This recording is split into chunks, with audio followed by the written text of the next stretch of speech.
Assalamualaikum warahmatullahi wabarakatuh. Perkenalkan, nama saya Muhammad Fauzan Bagas Saputra. Saya bersama dua rekan saya, yaitu Mas Brianur Ibrahim dan Muhammad Mansur.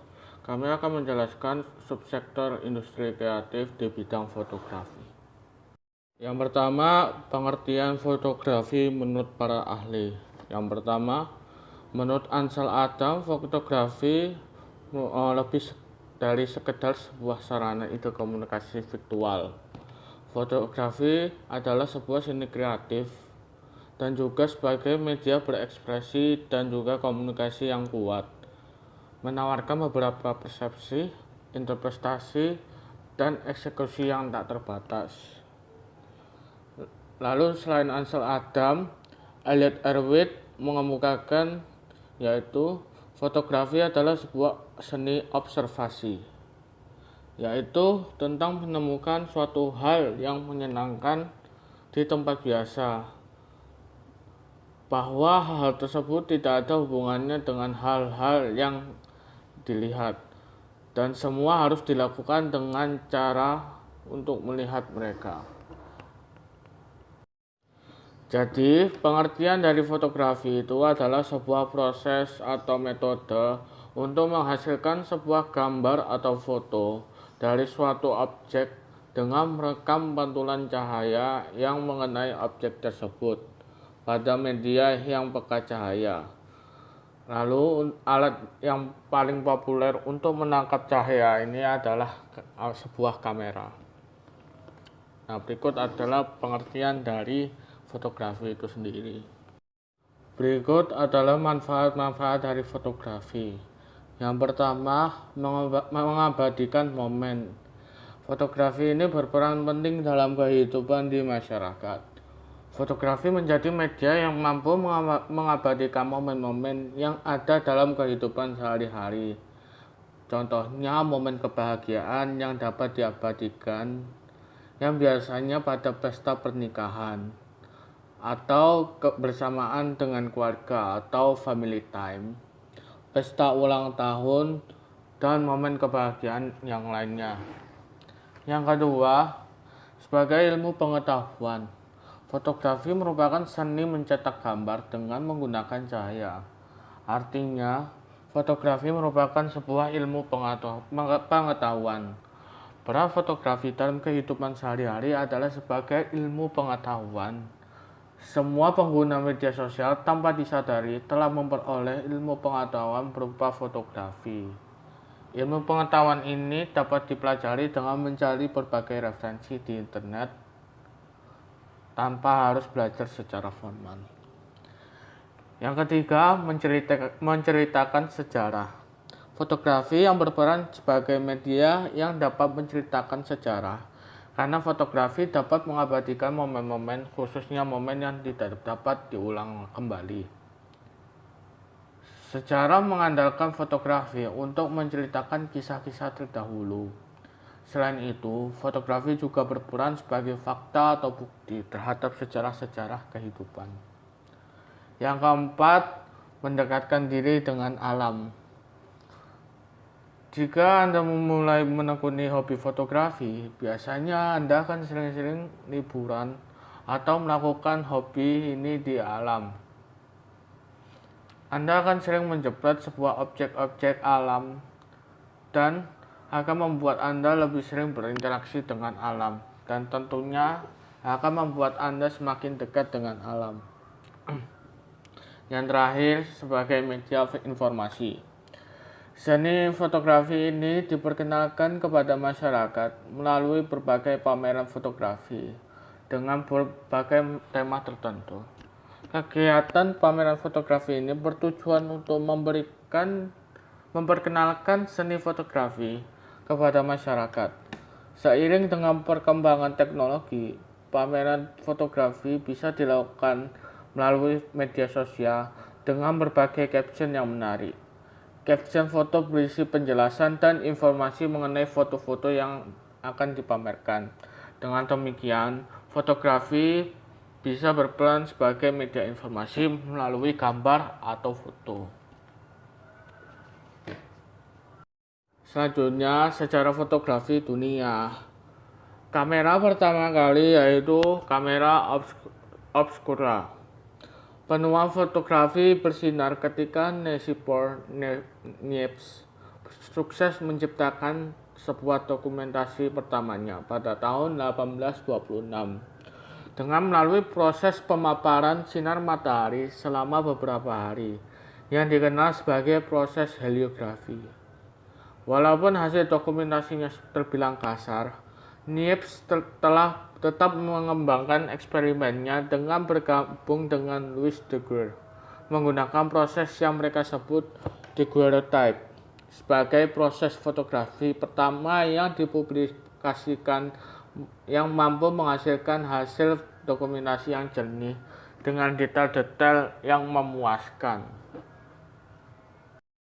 Dan selanjutnya, dasar-dasar fotografi. Dasar-dasar fotografi sebagai landasan dalam menciptakan sebuah karya fotografi. Dasar ini merupakan suatu poin penting yang tidak dapat dipisahkan dalam menciptakan sebuah karya fotografi. Ada 4 unsur penting sebagai dasar fotografi. Yang pertama, pencahayaan, efek gerak, fokus dan ruang tajam, dan komposisi.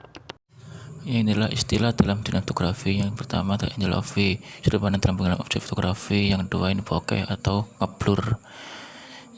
Yang ketiga ini depth of field, yaitu lebar bintang fokus, ruang di depan kamera di mana objek itu yang berada di dalamnya mempunyai ketajaman tertentu. Yang keempat ini exposure, yaitu hasil pengaturan bukan diafragma, dan shutter speed yang menentukan pencahayaan objek. Dan ini adalah macam-macam teknik dasar fotografi, yaitu high speed fotografi, yaitu teknik fotografi ini menggunakan kecepatan sebagai unsur utamanya, yaitu foto yang dihasilkan merupakan pengambilan gambar yang didapatkan dalam waktu yang sangat amat singkat, dan kecepatan ini yaitu sangat cepat sehingga membutuhkan alat bantuan seperti pelatuk suara pada kamera. Saat ada suara datang, maka kamera dengan sigap langsung mengambil gambar. Black and white fotografi, yaitu teknik ini punya hasil foto yang warnanya hitam putih, dan settingan ini yaitu pencahayaan menjadi faktor utama karena hitam putih sangat memerlukan cahaya untuk penangkapan bayangan. Dengan komposisi dalam foto juga faktor utama karena keselarasan dari warna hitam dan putih adalah alasan mengapa foto ini monokrom menjadi baik. Itu makro fotografi, yaitu makro pada dasarnya ini adalah teknik fotografi yang dilakukan secara dekat kepada benda yang lebih kecil, yaitu makro membutuhkan lensa makro dan kamera yang mendukung foto makro pada dasarnya. Sebenarnya ini juga dapat dilakukan dengan lensa normal tetapi tidak sebaik makro. Itu panoramik fotografi, yaitu teknik dasar fotografi panorama adalah teknik untuk mendapatkan foto lingkungan sekitar secara luas, yaitu panorama ini dapat diambil dengan menggabungkan beberapa foto secara horizontal di satu foto. Mengambil foto ini menggunakan kamera atau menggunakan smartphone. Khusus penggunaan kamera disarankan penggunaan tripod karena membuat gambar menjadi stabil dan tidak goyang dengan hasil yang memuaskan. Yaitu infrared fotografi, yaitu teknik dasar ini pada dasarnya ialah mengambil gambar dengan menggunakan cahaya infrared, tapi mengambil cahaya infrared tersebut tidak semuanya infrared. Penggunaan tersebut dapat diatur pada settingan kamera masing-masing. Ide-ide bisnis di bidang fotografi. Jasa wedding atau pre-wedding fotografi. Nah, di jasa wedding dan pre-wedding fotografi ini, memotret wedding atau pre-wedding sering menjadi batu loncatan kebanyakan fotografer untuk terjun ke dunia profesional. Nah, menariknya, kebutuhan akan jasa foto pernikahan ini senantiasa ada dan jarang menyusut, seperti gambar contoh yang di samping. Selanjutnya, memotret untuk company profil perusahaan. Nah, tentunya untuk bisa menembus pasar bisnis fotografi ini, kamu harus memiliki portofolio sendiri yang mumpuni. Selain itu, juga harus jeli dalam membangun koneksi dengan konsumen maupun calon konsumen nantinya. Nah, kemampuan seorang fotografer ini dalam mengomunikasikan karyanya menjadi faktor penting di sini. Selanjutnya, photobot. Nah, di photobot ini bagi yang mungkin belum familiar, photobot adalah konsep studio foto langsung cetak yang dijadikan cenderamata dalam acara-acara. Nah, biasanya pernikahan ataupun acara resmi lainnya. Nah, beberapa hal yang penting untuk kamu sediakan selain alat fotografi umumnya adalah kamera, flash, dan lain-lain. Tentu harus mempersiapkan peralatan printer cetak foto dengan kecepatan mumpuni untuk melayani cetak foto para tamu yang ada. Selanjutnya, kontribusi fotografi terhadap PDB.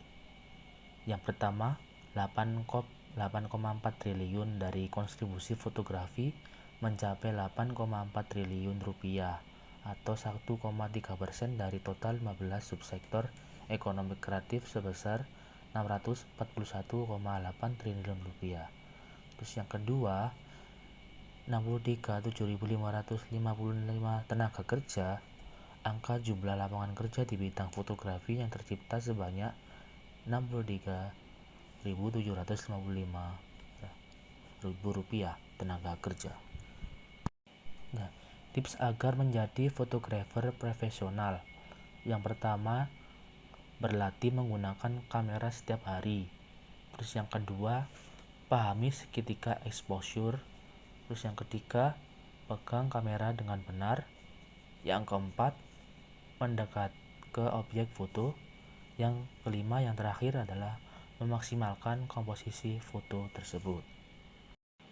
Oke, sekian dari video presentasi kami. Mohon maaf bila ada salah kata. Mohon dimaafkan. Wassalamualaikum warahmatullahi wabarakatuh.